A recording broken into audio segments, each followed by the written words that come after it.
श्रीकृष्णाच्या आत्याचा मुलगा शिशुपाल, या शिशुपालावर श्रीकृष्णाचं निरतिशय प्रेम होतं, अगदी आपल्या छोट्या भावासारखं. परंतु आकाशवाणी झाली की शिशुपालाचा वध हा कृष्णाच्या हातून होईल.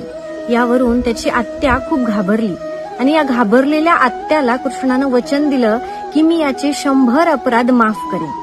पुढे शिशुपाल मोठा झाला आणि त्याचं रुक्मिणीवर प्रेम झालं, परंतु रुक्मिणीचं प्रेम मात्र कृष्णावर होतं.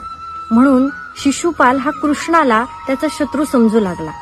त्यानंतर पांडवांनी राजसू यज्ञ केला आणि या यज्ञामध्ये कृष्णाला, शिशुपालाला सगळ्यांनाच आमंत्रण होतं.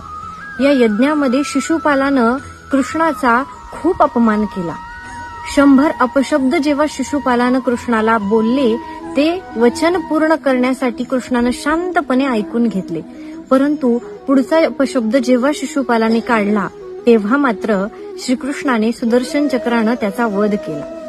बघा, शांती, दया, क्षमा ही तोपर्यंतच योग्य आहे जोपर्यंत ती मर्यादेत आहे.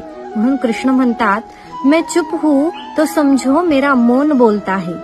मैं चुप हूं तो समझो मेरा मौन बोलता है और बोलने से पहले 100 बार तोलता है.